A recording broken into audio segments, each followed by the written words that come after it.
Aún recuerdo el latido que me golpeaba el pecho cuando crucé la puerta del cuartel del cartel, como si fuera el último latido antes de que todo cambiara para siempre. Todo empezó esa noche en una calle empapada de lluvia, bajo el neón parpadeante de un letrero que anunciaba un bar de tacos que nunca había visto antes, y el sonido lejano de sirenas que se mezclaba con el rugido de los motores de los autos patrulla. Sentía el sudor frío recorriendo mi espalda mientras mi mano temblorosa ajustaba el chaleco antibalas que me habían entregado como si fuera una pieza más del rompecabezas. El jefe, un hombre corpulento llamado Ramón, también conocido como el Tigre, me miró con esos ojos que parecían haber visto 1000 guerras y me dijo, si la lealtad se compra, hoy tú eres la prueba. Ese momento fue el primero de muchos en los que la adrenalina se convirtió en mi compañera constante. Al entrar, el olor a tabaco y a cuero gastado me envolvió, y la luz tenue de las lámparas colgantes dibujaba sombras que se movían como figuras en un tablero de ajedrez. Cada paso que daba resonaba en los pasillos de concreto, y los murmullos de los guardias me recordaban que estaba caminando sobre una cuerda floja. Me presentaron al resto del equipo como el nuevo guardaespaldas, y supe que mi mayor desafío sería ganar su confianza antes de que descubrieran la verdadera razón de mi presencia. Los primeros días fueron una mezcla de pruebas físicas y psicológicas. Me obligaron a correr por el patio trasero mientras los perros de guardia ladraban, y cada golpe que recibía en el entrenamiento me recordaba que cualquier error podía costarme la vida. Pero lo más inquietante fueron las conversaciones a media voz que escuchaba detrás de puertas cerradas. Palabras como carga, cobro y corte se repetían como un mantra, y cada frase parecía revelar un fragmento del rompecabezas que estaba armado en mi cabeza. Un día, mientras servía café a los oficiales, escuché a Ramón mencionar una caja negra que había sido enviada desde el interior de la ciudad, y la curiosidad me quemó por dentro. Sentía que estaba a punto de descubrir algo que cambiaría todo. Una noche, mientras la lluvia golpeaba los cristales del salón principal, el capo me llamó a su oficina. La habitación estaba iluminada solo por una lámpara de escritorio, y sobre la mesa había una foto de un policía con una mirada que transmitía traición. Ramón me entregó una pistola y me dijo, mañana tendrás que demostrar que eres de verdad uno de los nuestros. Hay una reunión con los socios del norte, y quiero que estés allí, vigilando cada movimiento. Sentí el peso del arma en mis manos como si fuera un sello que marcaba mi destino. Esa era la prueba de lealtad que el capo había mencionado, y supe que cualquier paso en falso podría sellar mi destino. Al día siguiente, la tensión en el aire era palpable. Los miembros del cartel se reunieron en un almacén abandonado a la orilla del río, y yo, con el corazón a 1000 por hora, me acerqué a la puerta como si fuera parte del mismo grupo. Los hombres me saludaron con una mezcla de respeto y desconfianza, y mi posición como guardaespaldas me obligó a mantener la calma mientras observaba cada gesto, cada susurro. Fue entonces cuando escuché la palabra cambio de ruta y comprendí que estaban planeando un traslado de carga que involucraba a cientos de armas y una cantidad de droga que superaba cualquier cifra que hubiera visto en los informes. En ese momento, la realidad golpeó con fuerza. Estaba dentro de un monstruo que se alimentaba de la violencia y la corrupción, y mi misión era detenerlo desde dentro. Mientras la reunión avanzaba, una figura misteriosa surgió de entre las sombras. Era una mujer de ojos fríos que llevaba un collar de plata con una pequeña cruz, y su presencia hizo que el ambiente se volviera aún más tenso. Se acercó a Ramón y susurró algo al oído, y él asintió con la cabeza, como si hubiera recibido una orden directa del mismo diablo. En ese instante, comprendí que había una cadena de mando oculta, una red de lealtades que operaba más allá de lo que cualquiera de los presentes podía imaginar. Mi intuición me decía que debía seguir a esa mujer, pero al mismo tiempo, la amenaza de ser descubierto me paralizaba. Decidí entonces que la única manera de sobrevivir era jugar el juego a su favor. Me acerqué a la mujer, fingiendo curiosidad, y le pregunté por la razón de su presencia. Ella me miró con una mirada que parecía atravesar mi alma y respondió con una frase que quedó grabada en mi mente: en este negocio, la confianza se construye con sangre, y la traición se paga con la vida. Sus palabras resonaron como un eco en la habitación, y supe que había encontrado una pieza clave del rompecabezas. En ese momento, la puerta se abrió de golpe y un grupo de hombres armados irrumpió en el almacén, gritando órdenes y disparando al aire. El caos se desató, y mientras la gente corría y se escondía, yo tuve que decidir si seguir a la mujer o ayudar a Ramón a proteger a su gente. La elección que hice allí definiría mi futuro, y la tensión del momento era tan intensa que sentí que el tiempo se detuvo. Mientras la balística resonaba, la adrenalina me impulsó a actuar, y en medio del tumulto, descubrí que la verdadera amenaza no estaba en los carteles de armas, sino en la traición que se cocinaba entre los propios miembros del grupo. ¿Y tú qué piensas de esta situación? Cuéntame en los comentarios, de verdad quiero saber tu perspectiva sobre cómo habría actuado en mi lugar. Al final de esa noche, cuando el polvo se asentó y el silencio volvió a envolver el almacén, me encontré solo en una habitación vacía, con la pistola todavía caliente en mi mano. La mujer había desaparecido, y Ramón me miró con una expresión que mezclaba respeto y sospecha. Has demostrado que puedes seguir el juego, dijo, pero recuerda que en este mundo, la lealtad es un filo que puede cortar a cualquiera. Salí del almacén con la sensación de que había pasado de ser un mero espectador a convertirme en una pieza fundamental del engranaje. Cada paso que daba ahora estaba cargado de un peso que no había sentido antes, y supe que los próximos días serían una prueba de fuego aún mayor. Si esto te está abriendo los ojos, suscríbete y acompáñame en la continuación de esta historia, porque lo que viene después supera cualquier expectativa que puedas tener. La madrugada siguiente despertó con el sonido apagado de los motores de los camiones que se alejaban del almacén, como si la ciudad intentara ocultar los ecos de la noche anterior. Al abrir los ojos, el cansancio pesaba en mis huesos, pero el recuerdo del disparo y la mirada de Ramón seguían grabados en mi mente como una marca indeleble.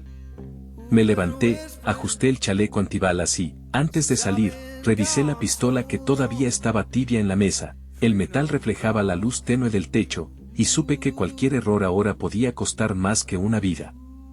Al cruzar el corredor principal, encontré a uno de los lugartenientes del capo, un hombre de mirada rugosa llamado Marco, que me entregó un sobresellado con el símbolo del águila dorada.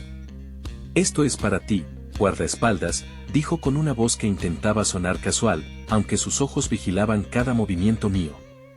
Dentro del sobre había una foto de la familia de Ramón, su esposa, sus 2 hijos y, sorprendentemente, una mujer cuya cara no reconocía. La mujer tenía una cicatriz en la frente, y su mirada era fría, casi calculadora. «Esa es la nueva pieza del rompecabezas», murmuró Marco sin decir nada más y se alejó. El mensaje quedó flotando en mi cabeza. ¿Quién era esa mujer? ¿Por qué el capo la había incluido en su círculo más íntimo? Decidí que mi siguiente paso sería acercarme a la familia, ganar su confianza y, tal vez, descubrir el papel que esa desconocida jugaba en el juego. Al día siguiente, Ramón me llamó a su oficina, una habitación adornada con armas de colección y mapas de la región marcados con tiza roja.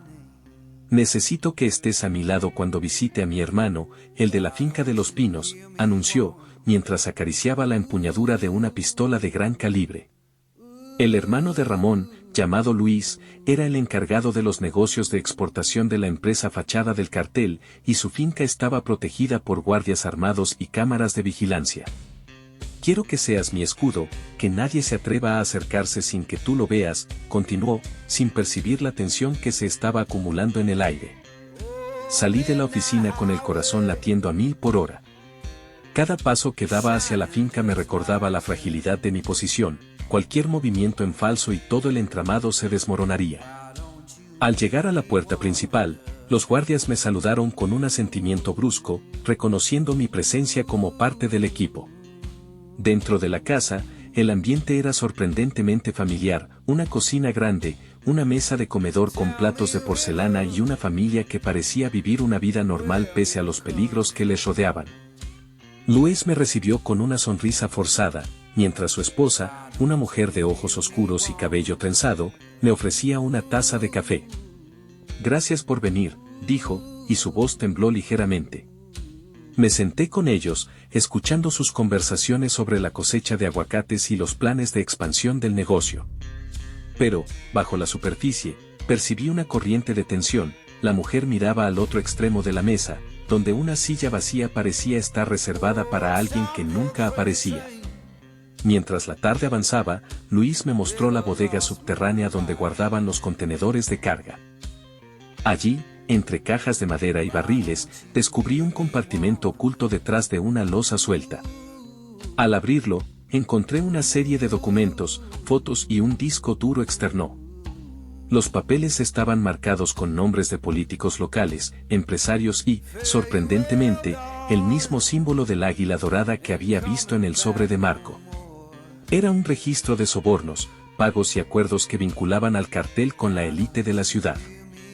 La magnitud de la información era tal que, de ser descubierta, podría derribar no solo al capo, sino a toda la estructura de poder de la región. En ese momento, escuché el crujido de una puerta que se abría lentamente. Una figura alta y delgada entró en la bodega, su silueta apenas iluminada por la luz tenue que se filtraba desde el pasillo. La mujer de la foto del sobre estaba frente a mí, su cicatriz visible bajo la sombra de su capucha. ¿Qué haces aquí?, preguntó con una voz que resonó como un susurro afilado. No pude responder de inmediato, el miedo y la adrenalina me paralizaron. Soy el guardaespaldas de Ramón, dije, intentando sonar firme. Me han enviado a proteger al capo y a su familia. La mujer esbozó una sonrisa escéptica, como si estuviera evaluando cada palabra que salía de mi boca. Entonces sabes que el verdadero poder no está en la fuerza de los balas, sino en la información que guardas, respondió, apuntando al disco duro. Ese disco puede ser la llave que abra todas las puertas, pero también la cadena que nos ate a la tumba. Sus palabras me golpearon como una bofetada, comprendí que ella no era una simple aliada, sino una pieza clave en el juego de la traición. Sin perder tiempo, la mujer tomó el disco y lo guardó en una bolsa de cuero. Te lo devolveré cuando la partida haya terminado, dijo, antes de desaparecer en la oscuridad de la bodega. El silencio volvió a envolver el espacio, y la tensión en el aire se volvió casi palpable. Sabía que había sido testigo de algo que cambiaría el rumbo de mi infiltración. Regresé a la oficina del capo con la cabeza llena de preguntas. Al entrar, Ramón me miró con una mezcla de curiosidad y desconfianza. ¿Qué encontraste?, preguntó, mientras se cruzaba los brazos. Le mostré los documentos que había sacado del compartimento oculto, y él los examinó con una expresión que se volvió más dura a medida que leía. Esto es, murmuró, una bomba de tiempo. Sus ojos se estrecharon, y por un momento pensé que había llegado a su límite de paciencia. Necesito que destruyas todo eso, ordenó, con voz firme. No podemos permitir que la policía o los rivales descubran nuestras conexiones. Yo asentí, aunque una parte de mí temía que esa orden fuera una trampa para eliminar a cualquiera que supiera demasiado. En ese instante, la puerta del despacho se abrió de golpe y entró Marco, con la pistola en la mano y una expresión de urgencia. Ramón, hay un ataque en la finca de Los Pinos. Los hombres del cartel rival están intentando tomar el control.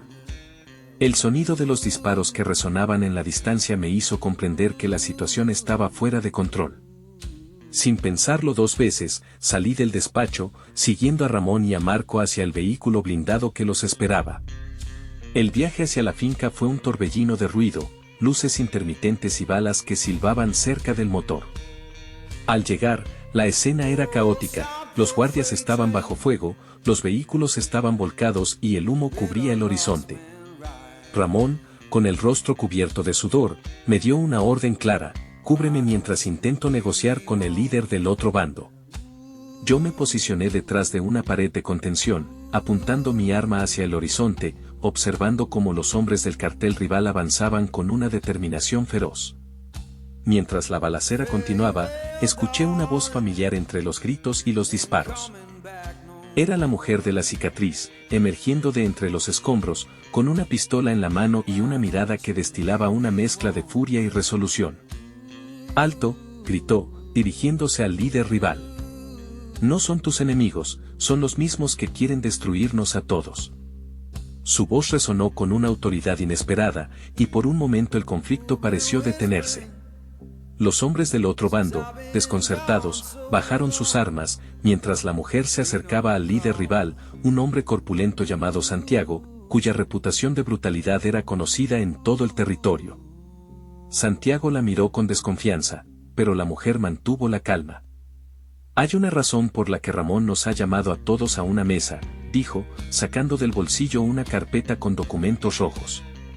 Si seguimos luchando entre nosotros, el gobierno nos aplastará a todos. La tensión se volvió más densa, y el silencio que siguió fue como un velo que cubría el futuro incierto. Finalmente, Santiago asintió lentamente, aceptando la propuesta de una tregua provisional. Cuando la niebla del conflicto empezó a disiparse, me encontré cara a cara con la mujer de la cicatriz. ¿Qué buscas realmente?, pregunté, sin poder evitar sentir una mezcla de curiosidad y sospecha. Ella me miró directamente, y sus ojos brillaron con una intensidad que me hizo temblar.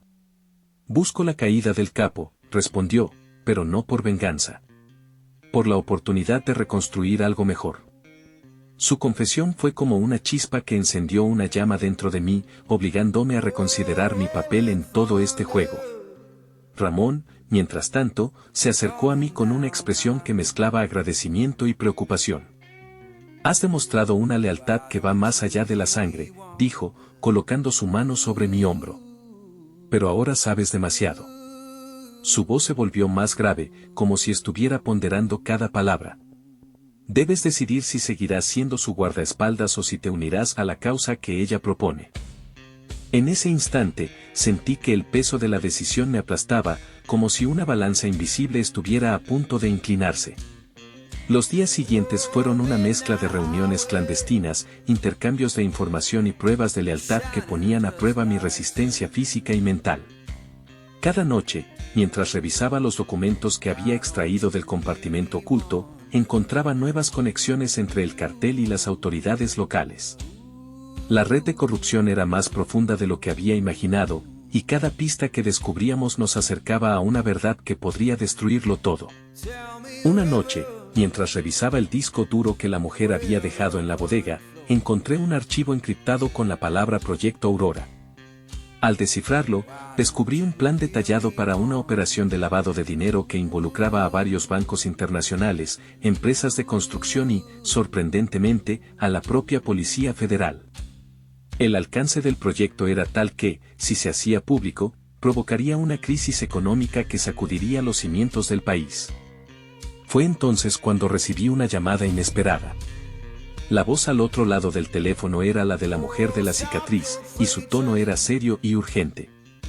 Necesitamos que nos ayudes a sabotear el proyecto antes de que sea demasiado tarde. Me explicó que había reunido a un pequeño grupo de insiders dispuestos a arriesgarlo todo para exponer la verdad. Sin embargo, el riesgo era enorme. Si el capo descubría nuestra traición, la represalia sería devastadora. Me debatí entre la lealtad que había construido con Ramón y la necesidad de detener una conspiración que amenazaba a miles de personas inocentes. La decisión no era sencilla, pero la mirada de la mujer, su determinación y el conocimiento de lo que estaba en juego me empujaron a aceptar. Cuenta conmigo, respondí, sintiendo una mezcla de miedo y adrenalina recorrer mi cuerpo. Comenzamos a planear el sabotaje con precisión militar. Cada paso fue medido, cada movimiento calculado para evitar levantar sospechas. Nos infiltramos en el centro de datos del banco involucrado, logrando copiar los archivos críticos mientras dejábamos una pista falsa que desviaría la atención de los guardias. Fue una jugada arriesgada, pero el pulso de la operación latía con la precisión de un reloj suizo. Mientras trabajábamos, el clima en la finca se volvió más tenso. Ramón notó la ausencia de algunos de sus hombres más leales y empezó a sospechar. Una tarde, me llamó a su oficina y, con la voz cargada de inquietud, me preguntó directamente, ¿has notado algo extraño? Yo mantuve la calma, respondiendo con una sonrisa forzada, solo la rutina, capo. Él asintió, pero sus ojos no dejaron de escrutarme, como si buscara una grieta en mi fachada. La noche del sabotaje, la lluvia golpeaba el techo del edificio con una intensidad que parecía lavar los pecados del día. Nos movimos entre los pasillos iluminados por la luz tenue de los fluorescentes y cada paso resonaba como un latido en mi pecho. Cuando finalmente insertamos el virus que borraría los registros del proyecto Aurora, escuchamos el sonido de un motor encendiendo. Al girarnos, vimos a varios guardias armados acercándose rápidamente. Sin pensarlo, la mujer sacó una pistola y nos cubrió el paso, disparando con precisión letal. El enfrentamiento fue breve pero brutal. Los guardias cayeron uno a uno, y el eco de los disparos se mezcló con el rugido de la tormenta. Cuando todo se calmó, nos encontramos rodeados de cuerpos y papeles esparcidos por el suelo. La adrenalina empezó a menguar, dejando espacio para la reflexión. Habíamos logrado nuestro objetivo, pero la sombra de la traición se cernía sobre nosotros como una nube negra. Al regresar a la finca, Ramón nos recibió con una expresión que mezclaba sorpresa y furia. ¿Qué han hecho?, preguntó, mientras sus puños se apretaban. La mujer, sin titubear, le mostró los archivos del proyecto Aurora y le explicó la magnitud del engaño. Ramón, al ver la evidencia, quedó paralizado. Su rostro, que había sido un muro de firmeza, se quebró en una mueca de incredulidad y rabia.